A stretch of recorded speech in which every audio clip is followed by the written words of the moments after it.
اعوذ باللہ من الشیطان الرجیم بسم اللہ الرحمن الرحیم الحمد للہ رب العالمین صلی اللہ علی محمد وآلہ الطاہرین اللہم صل علی محمد. دوم معاد.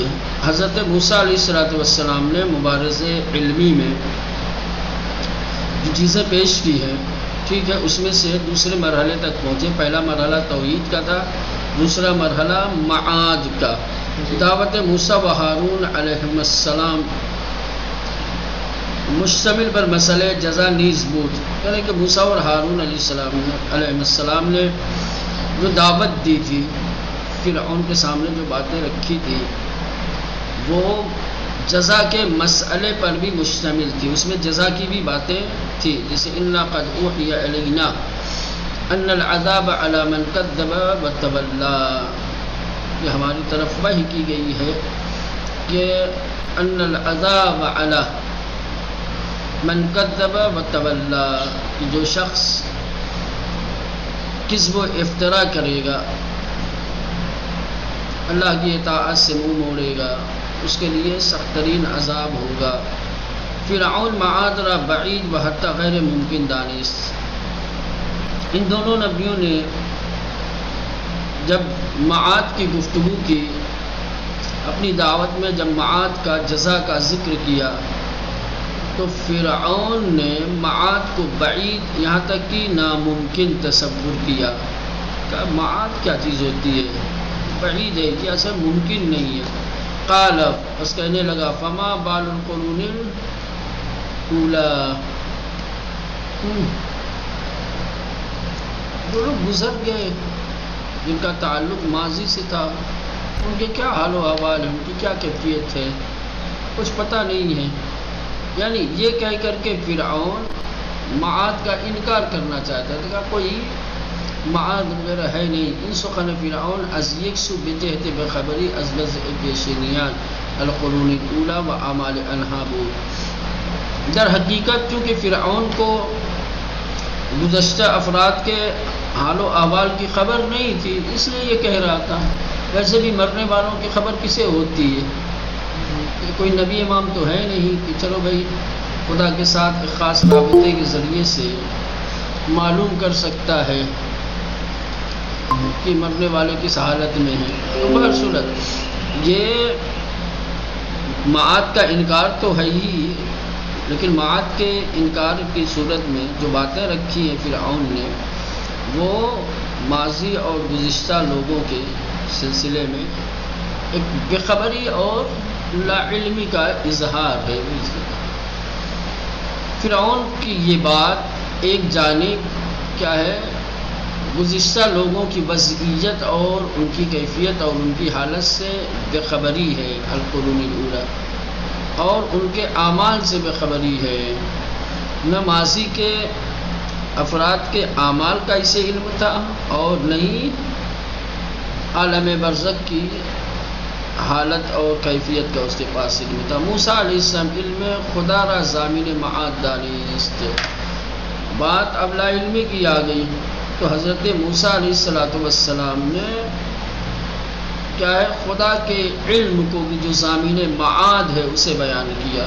کہا معاد علم خدا کی چیز ہے، تو اگر بے خبر ہے، تو اس سے نادان ہے، تو اگر اس سے جاہل ہے، تو اگر معاد کا انکار کر رہا ہے، تو تیرے انکار کرنے سے معاد کل عدم تھوڑی ہو جائے گی، معاد کا انکار تھوڑی ہو جائے گا. معاد کا تعلق علم الہی سے ہے، معاد کا ضامن علم خدا ہے. موسیٰ علیہ السلام علم خدا را ضامن معاد دانست. خدا کے علم کو معاد کا ضامن سمجھا. کہا وعلمها عند ربی، معاد کا علم تو میرے رب کے پاس ہے. فی کتاب لا یضل ربی ولا ینسا، نہ تو وہ بھٹکتا ہے اور نہ ہی وہ کوئی چیز فراموش کرتا ہے. معاد یقینی چیز ہے، معاد حتمی چیز ہے. معاد کا تعلق علم الہی سے ہے، وہ جانتا ہے یہ چیز کب ہوگی، کیسے ہوگی. علم باقی و محفوظ فی کتاب فی دچار تغییر و نابودی نمی شود. اور یہ ایسا علم ہے کہ جو کتاب میں باقی اور محفوظ ہے، جو نہ کبھی تبدیل ہو سکتا ہے اور نہ کوئی نابود ہو سکتا ہے۔ تو ایک طرف تو یہ تھا کہ حضرت موسیٰ علیہ السلام نے معاد کو علم خدا سے جوڑ کر کے پیش کیا، اسوے دیا، اور فرعون کی جو بات تھی، فرعون لا علمی کی وجہ سے، جہالت اور نادانی کی وجہ سے، چونکہ گزشتہ افراد کے نہ اعمال سے آگاہی رکھتا تھا اور نہ ہی مرنے کے بعد کے ان کے حالات سے۔ دوسری جانب فرعون نے جو یہ کہا تھا، معاد کا انکار کیا تھا، مغالطہی بود کہ موسیٰ را از تقریر و تبیین مقام ربوبیت الہی باز دار، یہ ایک مغالطہ تھا، اور فرعون چاہتا تھا کہ حضرت موسیٰ علیہ السلام کو کیا ہے، خدا کی ربوبیت کے مقام کو جو بیان کر رہے تھے، خدا کی ربوبیت کا جو تذکرہ کر رہے تھے اور جو سمجھانا چاہ رہے تھے، اس کی تقریر و تبیین سے روک سکے کسی طریقے سے، وہ سخن را عوض کنند۔ اور فرعون یہ چاہتا تھا کہ اس طریقے سے ربوبیت کی جو گفتگو ہو رہی ہے اس کو روکا جائے یا ٹاپک بدلا جائے، موضوع کو تبدیل کیا جائے۔ مبادا صدق کلام آن حضرت و فساد روش خود برائے حاضران آج کر، کیونکہ فرعون کو اس بات کا خوف تھا کہ اگر گفتگو اسی طریقے سے جاری رہے گی تو موسیٰ کی صداقت اور میرا کذب اور میرا فساد لوگوں پہ ظاہر ہو جائے گا۔ اگر اسی طریقے سے ربوبیت کی بات ہوتی رہے گی، کس طریقے سے حضرت موسیٰ نے اللہ کی ربوبیت کو ذکر کیا ہے، جو فرعون نے درمیان میں انکار معاد کے ذریعے سے ٹاپک کو، موضوع کو بدلنے کی کوشش کی ہے۔ دوسری جانب یہ کریں کہ مبادا صدق کے کلام آن حضرت و فساد روش خود برائے حاضران آشکار گردد، فرعون نے اس لیے انکار کیا تھا کہ کہیں ایسا نہ ہو کہ حضرت موسیٰ کے کلام کی صداقت اور اس کی فاسد اور غلط راہ و روش حاضرین کے لیے، جو لوگ موجود تھے ان کے لیے واضح اور آشکار ہو جائے۔ البتہ حضرت موسیٰ سے متوجہ شد، البتہ اس بات کی طرف حضرت موسیٰ علیہ السلام متوجہ تھے، وہ پاسخی بجاداد اور برمحل بہترین جواب بھی دیا۔ آن حضرت سخن از رب و علم اورا پیش کشید، حضرت موسیٰ علیہ السلام نے اسی لیے خدا کی ربوبیت اور اس کے علم کی بات سامنے رکھی، بدین وسیلے، اور اس طریقے سے خدا کی ربوبیت اور اس کے علم کی گفتگو کر کے ہم بے شبہ فرعون پاسخ داد، تو فرعون کے شبہ کا جواب دیا ہے، بہم مجددن بے معرف رب بازگشت، اور فرعون کے شبہ کا جواب دے کر کے ایک مرتبہ پھر اپنے رب کی معرفی کی طرف واپس ہوئے ہیں۔ بس شروع میں یادآوری نعمت ہے اوکر، اور اس کے بعد اللہ نے جو نعمتیں دی ہیں ان نعمتوں کو گنانا شروع کیا ہے۔ ٹھیک، تو بات ہو گئی توحید کی، اس کے بعد معاد کی۔ اب بات آتی ہے اشارے بے موہبت الہی و سر انجام انسان۔ حضرت موسیٰ علیہ السلام نے خدا کی جانب سے جو نعمتیں دی گئی ہیں، جو نعمتیں ان کو دریافت ہوئی ہیں، ان کی طرف اشارہ کیا، اور انسانوں کا انجام کیا ہونے والا ہے اس کی بات کی ہے۔ موہبت کہا جاتا ہے جو اللہ ہبہ کرتا ہے، جو نعمتیں عطا کرتا ہے، انعامات، اکرامات۔ اشارے میں محبت ہے الہی، خدا کی ہبہ کی ہوئی دی گئی نعمتوں کی طرف اشارہ، بسر انجام انسان، اور انسانوں کا اختتام، انسانوں کا نتیجہ۔ موسیٰ علیہ السلام با یادآوری آفرینندے روئے شکر گزاری را زندے و بر مسئلہ توحید و معاد تاکید کر، حضرت موسیٰ علیہ السلام نے اپنے رب کو یاد کر کے شکر گزارے کا جو جذبہ ہوتا ہے اس کو زندہ کیا، اور توحید و معاد کے مسئلے کی تاکید کی۔ ظاہر سی بات ہے، جس کو نعمتیں یاد ہوتی ہیں اسے نعمتیں دینے والا بھی یاد ہوتا ہے، اور پھر جسے نعمتیں یاد ہوتی ہیں اسے اس نعمتوں کا نتیجہ بھی یاد ہوتا ہے۔ بہر صورت حضرت موسیٰ علیہ السلام نے اپنے رب کو یاد کیا اور اس کی دی ہوئی نعمتوں کو یاد کیا. نعمت اور نعمت کے دینے والے کو یاد کرنا یہ انسان کے اندر شکر گزاری کا جذبہ پیدا کرتا ہے. شکر گزاری کا جذبہ جو ہے انسان کے اندر زندہ ہوتا ہے. اور توحید و معاد کے مسئلے پر تاکید بھی کی. یہ تمام چیزیں ہوں گی. اس کے بعد تہدید فرعون، فرعون کی دھمکی. تہدید یعنی دھمکی دینا، ڈرانا، خوفزدہ کرنا. وقتی فرعون در مناظر شکست خورد، جب فرعون نے مناظرے میں شکست کھا لی، بے تحدید روئی آورد، تو دھمکی دینے پر اتر آیا.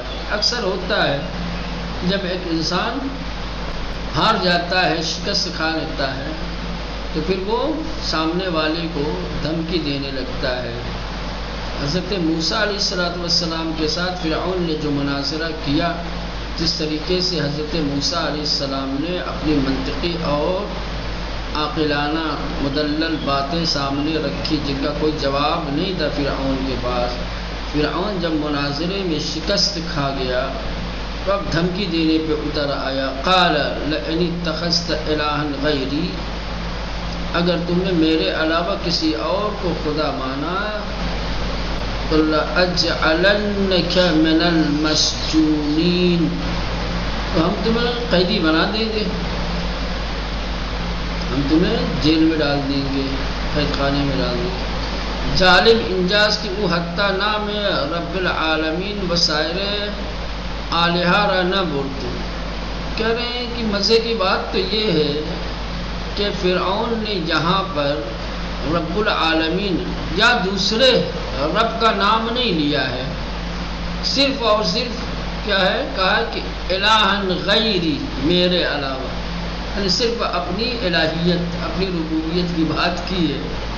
نہیں کہا کہ لئن اتخذت رب العالمین، اگر تم نے عالمین کے رب کو اپنا خدا مانا، میرے علاوہ، خدا بس میں ہی ہوں، میرے علاوہ تو صرف بگفت اگر معبودی جزمن بگیری، کہنے لگا کہ اگر میرے علاوہ کسی اور کو اپنا معبود تصور کیا، زیرا خود را بالاتر از آنہا میدانس. یہ فرعون کا استکبار، اس کا غرور اس کی اس بات سے ظاہر ہو رہا ہے. گویا اس طریقے سے رب العالمین کا یا دوسرے معبود کا نام نہ لے کر کے فرعون یہ ظاہر کر رہا ہے کہ میں سب سے بڑا ہوں. فرعون چونکہ اپنے آپ کو سب سے افضل اور برتر سمجھتا تھا، اسی لیے اس نے رب العالمین کا نام نہیں لیا. موسیٰ علیہ السلام می دانست کی با حاکم شدن جو وحشت مردم حاضر نیستن بر آنچه پذیرفتند ثابت قدم بمانند، پس فوراً اقدام کرد. موسیٰ علیہ السلام کو اس بات کا علم تھا کہ یہ جو ڈر اور خوف کا ماحول بنا ہوا ہے، جب تک یہ ڈر اور خوف کا ماحول بنے رہے گا تو لوگ جو اعتقاد بنا چکے ہیں، لوگ جس چیز کو قبول کر چکے ہیں، اس پر ثابت قدم نہیں رہیں گے.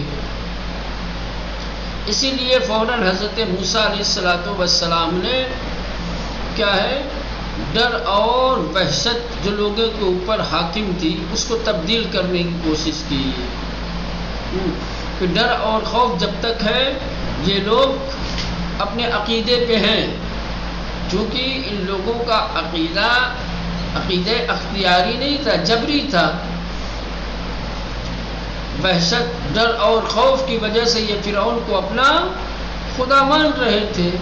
اگر ڈر اور خوف ختم ہو جائے، دور ہو جائے، تو یہ فرعون کی خدائی کا انکار کر دیں گے. تو حضرت موسیٰ علیہ السلام می دانش جانتے تھے کہ با حاکم شدن جو وحشت کی وحشت، ڈر اور خوف کی فضا جب تک حاکم رہے گی، غالب رہے گی، لوگ جب تک خوفزدہ رہیں گے، مردم حاضر نیستن بر آنچه پذیرفته ان ثابت قدم بے مانند لوگ حاضر نہیں ہوں گے کہ جو کچھ انہوں نے قبول کر لیا ہے اس پر ثابت قدم نہ رہیں، یعنی اس پر ثابت قدم رہیں گے جب تک ڈر اور خوف کا ماحول ہے۔ جب ڈر اور خوف ختم ہو جائے گا تو جس چیز کو قبول کیا ہے اس کا انکار کر دیں گے، لہذا فوراً اقدام کیا۔ قال اولو جئتک بشیء مبین،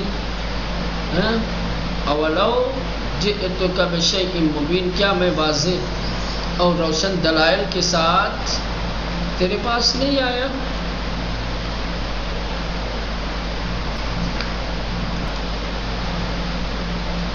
حضرت موسیٰ علیہ السلام نے یہ جملہ کہہ کر کے لوگوں کے ڈر اور خوف کو ختم کرنے کی کوشش کی، اور وہ تمام دلائل جو اس سے پہلے پیش کیے ہیں اس کی طرف متوجہ کیا کہ میں تو اللہ کی طرف سے بھیجا گیا نبی ہوں، واضح اور روشن دلیلیں لے کر کے میں ان لوگوں کے پاس آیا ہوں۔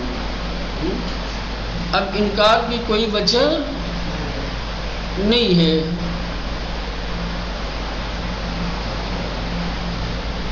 لوگوں کے ذہنوں کو کھولا اور اس طریقے سے اپنی واضح اور روشن دلیلوں کی طرف لوگوں کو متوجہ کیا تاکہ ان کے اوپر جو فرعون کا ڈر اور خوف بنا ہوا ہے وہ اس ڈر اور خوف سے باہر آئے، ان دلیلوں کو سمجھیں اور ان دلیلوں کو سمجھ کر کے فرعون کی خدائی کا انکار کر کے معبود حقیقی کا اقرار کریں۔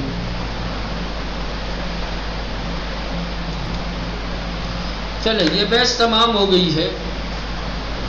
درس کا چکیدہ خلاصہ یہاں پہ دیا ہوا ہے، کہنے کہ حضرت موسیٰ علیہ السلام نے ابلاغ رسالت کے سلسلے میں جو راہ و روش اختیار کی ہے وہ یہ تھی، دو طریقے تھے۔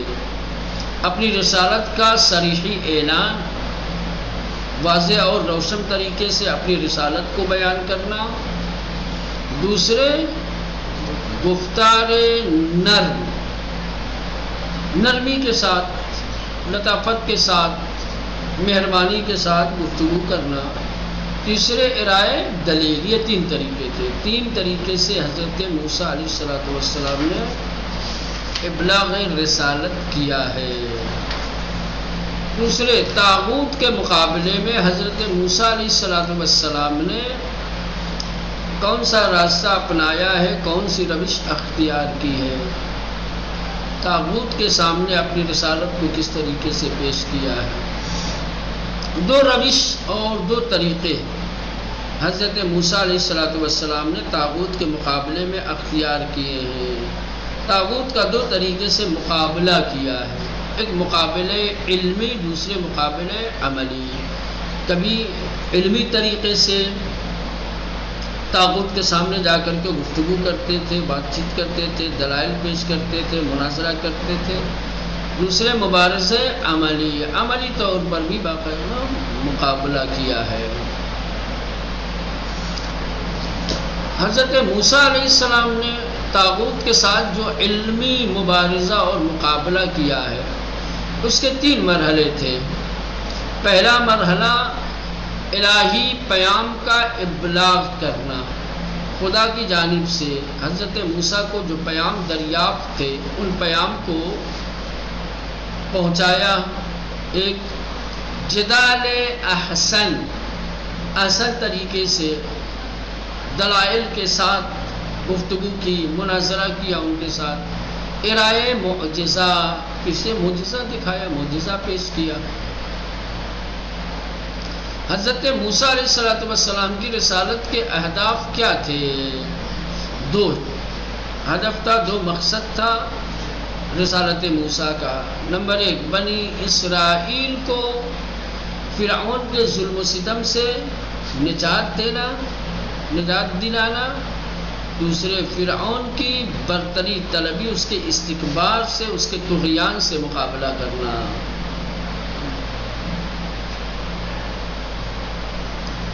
فرعون نے حضرت موسیٰ علیہ السلام کے ساتھ جو مجادلہ کیا ہے، جو بحث و تکرار کی ہے، وہ اپنے مجادلے کے ذریعے سے اللہ کے اس نبی کی باتوں کا جو اثر حاضرین پہ ہو رہا تھا اس کو ختم کرنے کی کوشش کی ہے.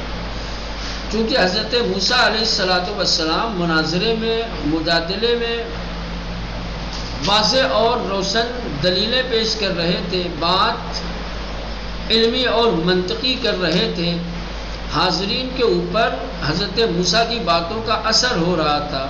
جب فرعون نے دیکھا کہ یہ تو موسیٰ کی باتیں حاضرین پر مؤثر ثابت ہو رہی ہیں، اثر انداز ہو رہی ہیں، تو کلام موسیٰ کے اثر کو ختم کرنے کے لیے ٹاپک بدلنے کی کوشش کی اور یہ چاہا کہ کسی طریقے سے ان کی گفتگو کا حاضرین پر اثر نہ ہو. لیکن موسیٰ علیہ السلام نے فرعون کے اس مکر و فریب کو، اس کی اس سازش کو ناکام بنا دیا. یہ خلاصہ تھا. درس تمام ہو گیا ہے. اب